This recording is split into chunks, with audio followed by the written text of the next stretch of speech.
Welcome, viewers and listeners, to CHP Talks. We're here again this week with another exciting guest, actually a repeat guest, Kris Sims, who is now the Alberta Director of the Canadian Taxpayers Federation. Kris, thanks for joining us today. Thank you so much for having us. Yeah. For those who may not have heard Kris on a previous broadcast, she has just become the Alberta Director of Canadian Taxpayers Federation. She was in British Columbia before and did a great job there.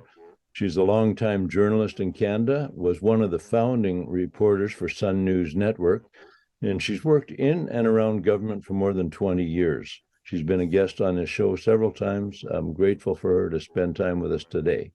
She and Franco Terrazzano and others from the Canadian Taxpayers Federation host their own podcast, which you should listen to as well.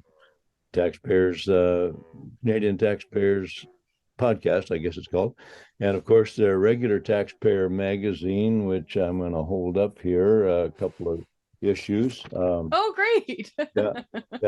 Is a super magazine. Everyone here should become a subscriber and supporter to Canadian Taxpayers Federation.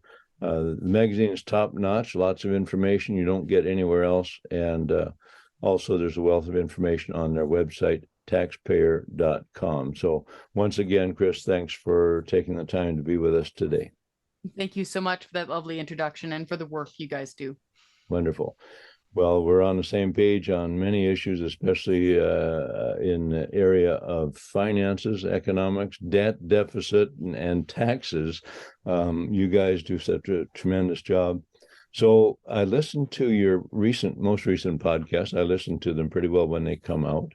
And you and Franco were talking about this demand by PSAC, the Public Service Alliance Canada, for a 14% raise. And whether that is, we think it's over 3 years, but the wording is a bit vague. It could be 14% per year. But why should that raise be alarming to taxpayers? It is very alarming, and it's something that Franco actually went back to the Treasury Board about to say, what's with this? Because it looks like 14% annually over 3 years. Now, of course, that would put it over 40% for an increase over 3 years. So we're thinking that must be a typo. Regardless, even if it's 14% over 3 years, that is an eye-watering pay raise for government union workers, government union bureaucrats, while the rest of us have often been suffering from pay cuts, job losses, getting locked out of work, getting your business shut down. And this is where he really highlights, and Franco does an amazing amount of work on this. He touched on the fact that we're really going through still the tale of two pandemics. Yeah. And we don't like the politics of division. We get that. But unfortunately, folks are divided along this line. Largely, government employees have seen protected jobs. Many of them can work from home from their laptops. Many of them have seen pay raises and bonuses, while many of us in the private sector have gotten just the opposite. And so now we see these union bosses coming forward, not only demanding very eye-popping pay raises, but threatening to strike if they don't get them. So it's really unfortunate to see this kind of language coming from PSAC. Well, we heard a few years ago, we're all in this together and we're all going to make sacrifices for the country. And in fact, federal MPs, cabinet ministers, and the prime minister have all received pay raises every year since the pandemic began. So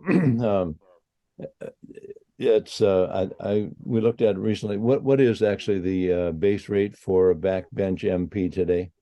It is $189,000. That is their base salary pay.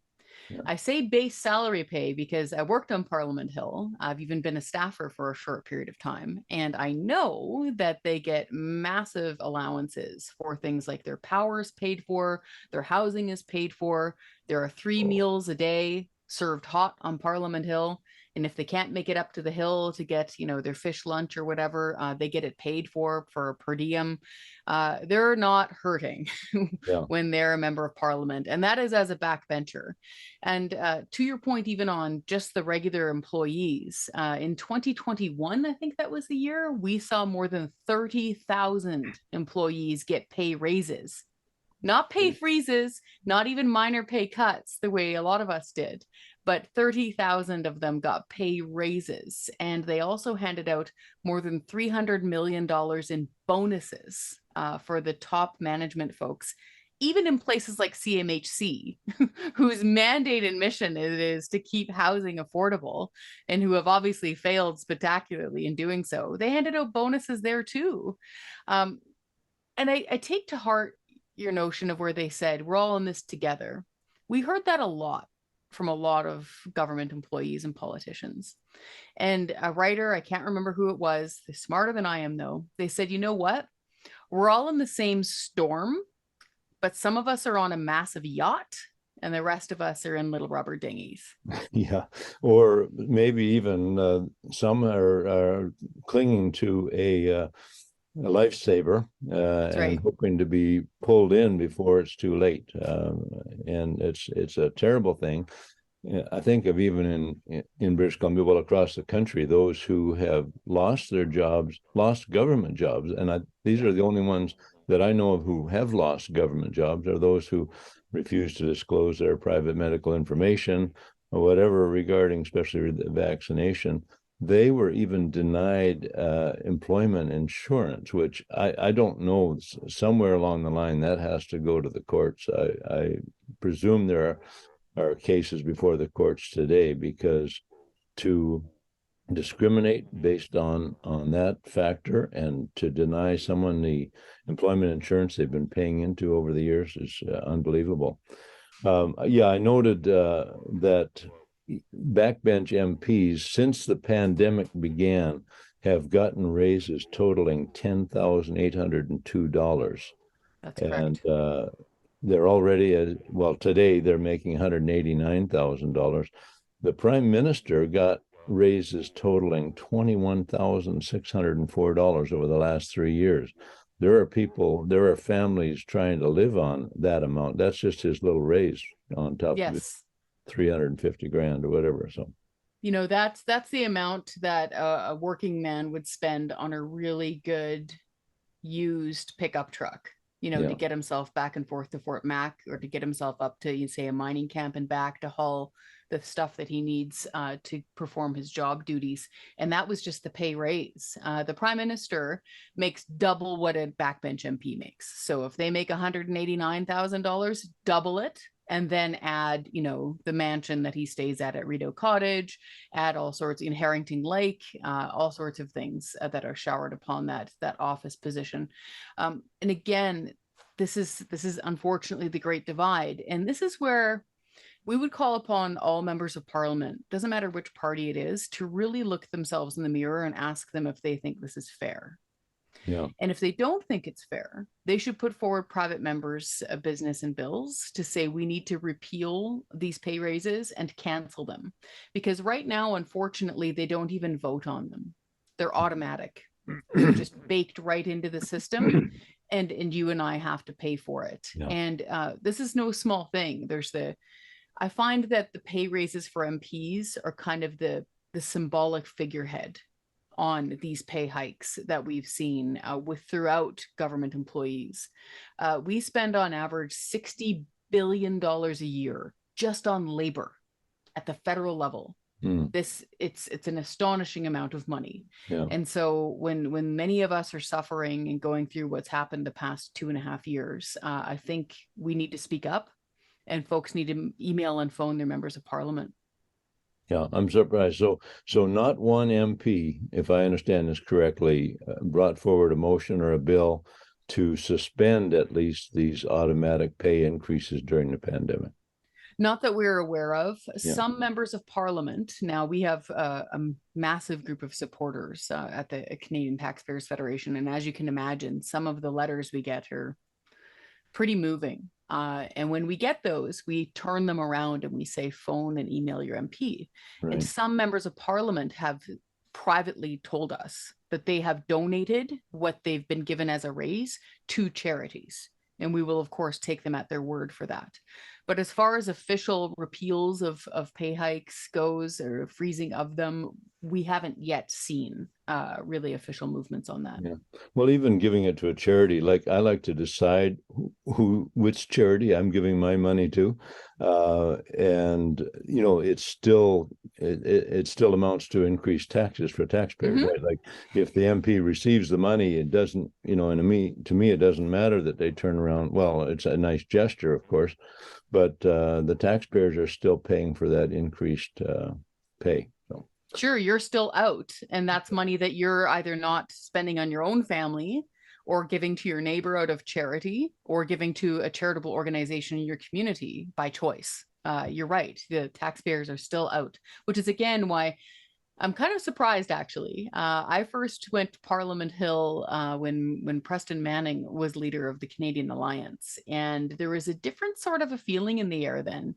He insisted on folks flying coach, for example, and there was that kind of change in the attitude towards taxpayers' money. And I find they've gotten pretty complacent again, which is why we see $6,000 a night hotel rooms in London, for example. I was just going to comment on that. Like, I'm sure President Manning would not have approved of anyone, whoever that was. We have a guess who it might have been, but $6,000 a night, that's a separate topic. But whoever stayed in that room for 5 nights cost taxpayers $30,000.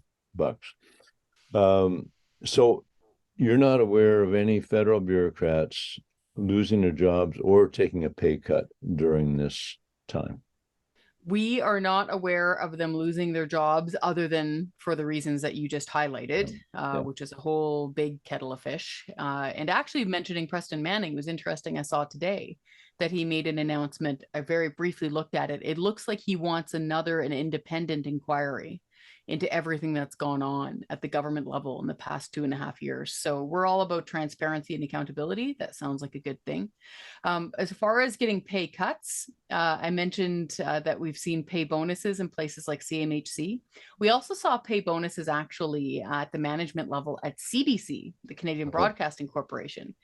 And I don't know how, but apparently in our research, Franco found one employee at the CBC that received a pay cut. Oh. Now, we don't know who that person is or why they got a pay cut, but apparently that popped up in the data. So next to no one at the federal government level has received a pay cut. Yeah. So let's talk about inflation a bit. That is the big, sort of the monkey on the back of Canadians today, regular working class citizens who were making it all right before COVID. And we've had CERB payments. We've had all kinds of things going on. We've had, lost jobs. What do you think that these CERB payments, police actions, and other, massive government advertising programs and has had anything to do with inflation?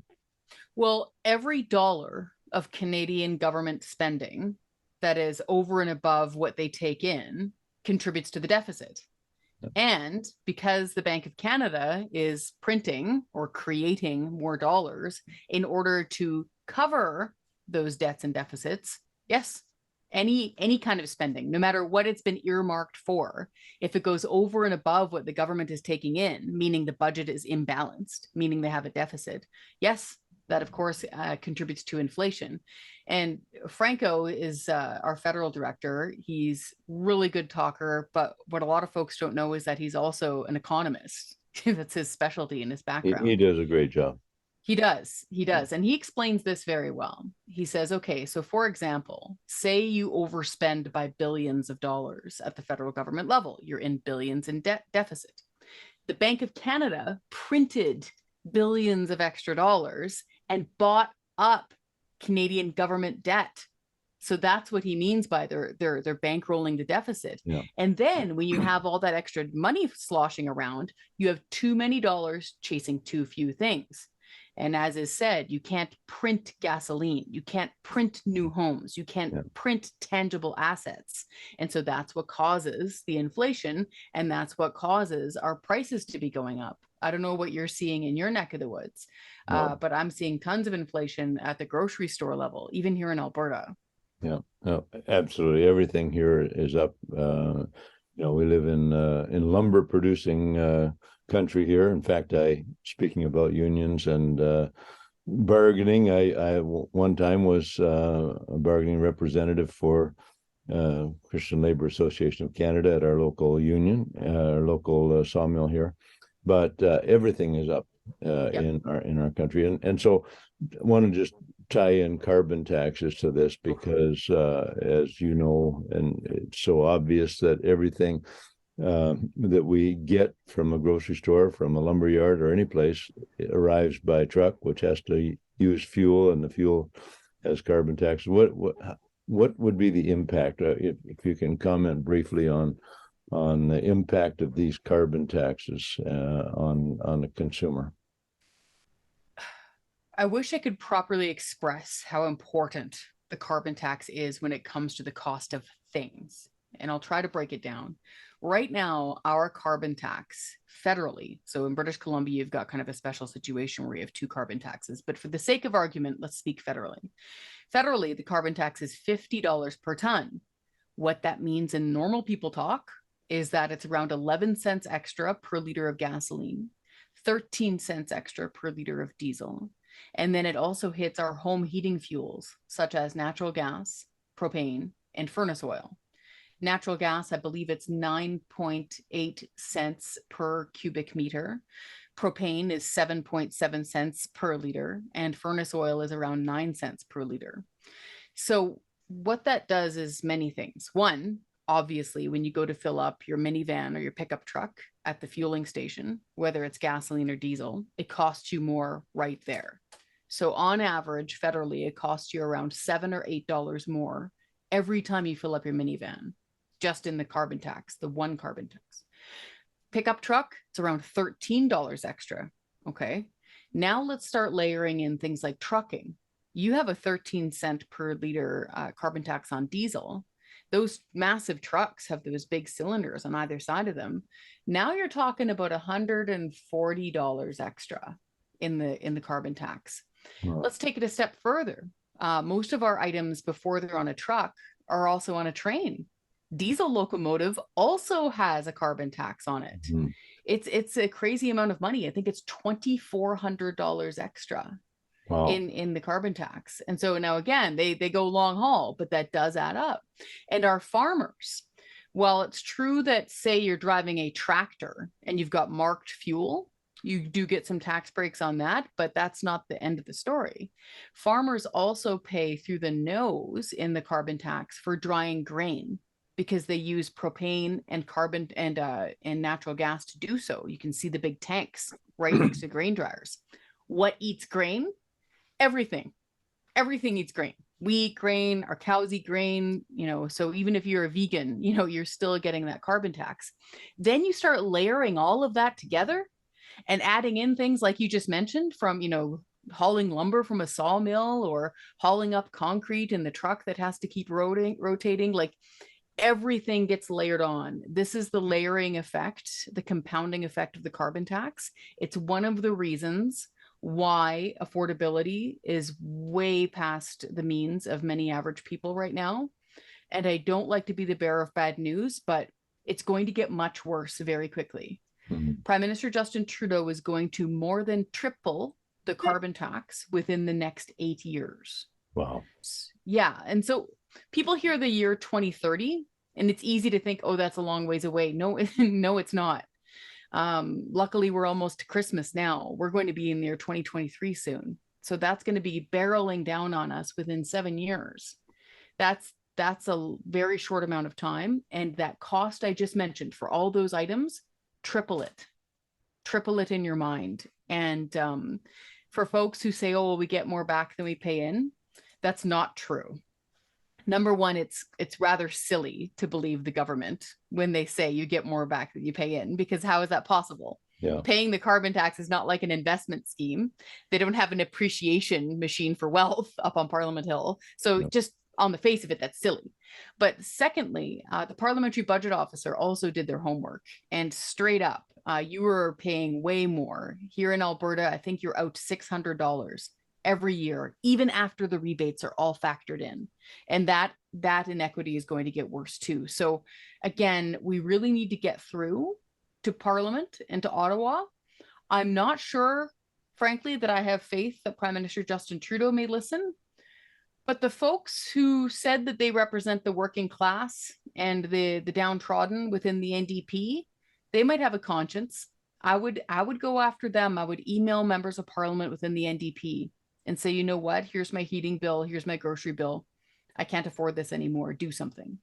Yeah, excellent, excellent. So back to the raises being demanded by this Peace Act and Public Service Alliance Canada.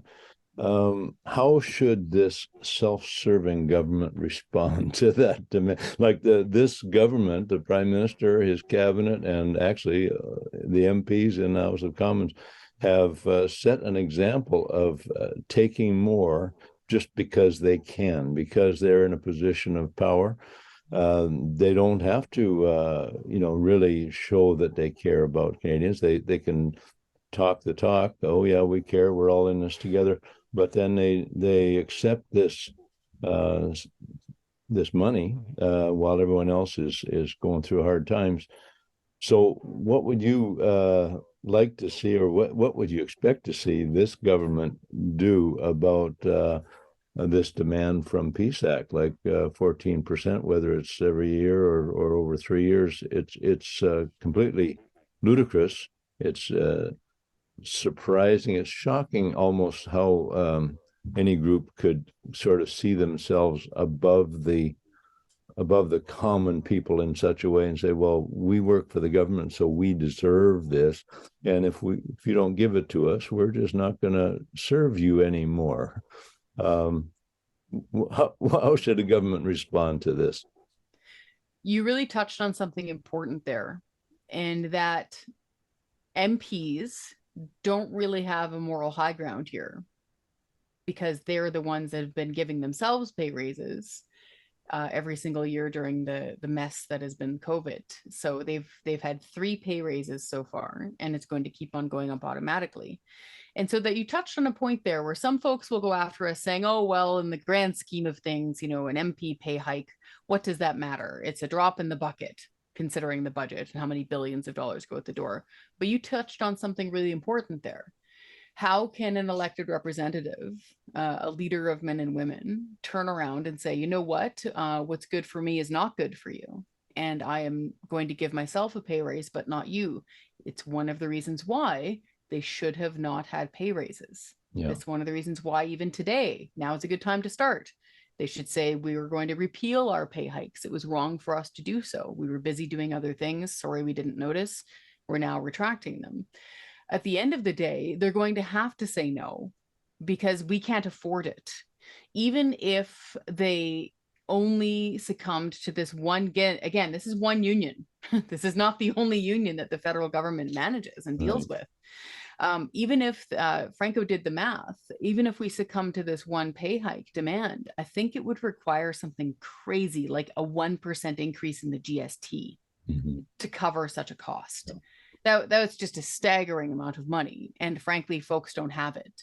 You touched on the issue of inflation, carbon taxes. I notice a lot more now in the grocery store. I watch people, they put stuff back a lot more than I've seen before. It was always difficult to see in the past, but I've noticed it happening more, even with store brand stuff. Like, these are not, super fancy steaks that people are putting back. These are like cans of evaporated milk and like an extra shirt for their kid that they're putting back. And seeing that's difficult. And I think it is imperative that our men and women in Parliament, our elected representatives, know that, feel that, and act upon it and say no. And I have some confidence that they realize it now, because from the sampling of email that we get, even just at the Taxpayers Federation, I used to get maybe 1 or 2 emails like that a month. We get several a week now. It is almost overwhelming to read some of them, of people saying, I've worked all my life and I can't afford ground beef. And if we are getting that, members of parliament, especially at their constituency level at those offices, they've got to be hearing that. And so they better take that into their caucus meetings. And those cabinet ministers around Prime Minister Trudeau had better listen carefully to that too. And they're going to have to say no. Yeah. You know, you've kept your job this entire time. Hopefully, if you're a public employee, many of you've already gotten pay raises. Some of you've gotten bonuses at the management level. No, they have to say no. Yeah, and even going into the pandemic, I would say that, well, as you know, government employees have pension plans that usually exceed those in the private sector pay scales, and really, I think people have always looked at working for the government as a security issue, like so you're not going to have to worry about downturns in the economy and things like that, and that's proven true during this time. If I were a prime minister today, I would think not only refusing or defunding these annual increases, but I think it would be appropriate if they would say, we're going to take a pay cut ourselves. We're going to take a 25% pay cut. I mean, they'd be still making, the backbenchers would still be making well over $100,000. You know, who can't live on that, especially, as you say, with other perks that they get and so on.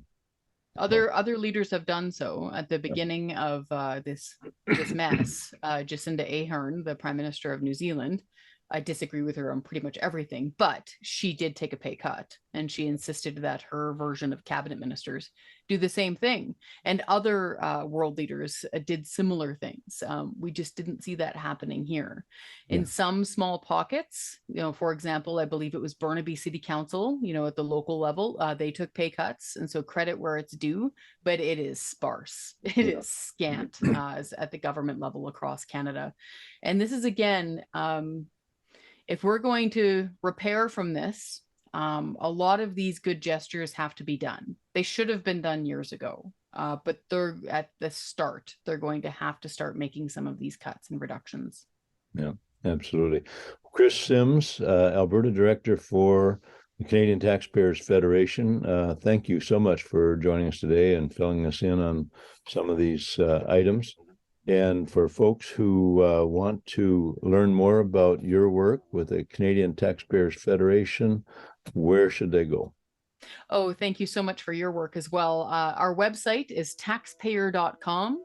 If you head on over there, you can read our articles, you can sign petitions on pretty much everything under the sun, and you can find out more about us there. And you can even order a T-shirt if you like, if that's your thing. People should subscribe to the magazine. Involves a donation to the party. We get a bulk order of 10 and distribute them to people that we think should have this information, and they're a tremendous organization, tremendous work that you do. This research is fantastic, and how you express it, you and Franco and the rest there's a unique culture at the Canadian Taxpayers Federation. You have a very good way of expressing it. These are grim statistics, but you bring it out in such a way that it's digestible. So thanks for joining us today. God bless you. Continue your good work with CTF, and we'll talk to you again. Thank you, sir.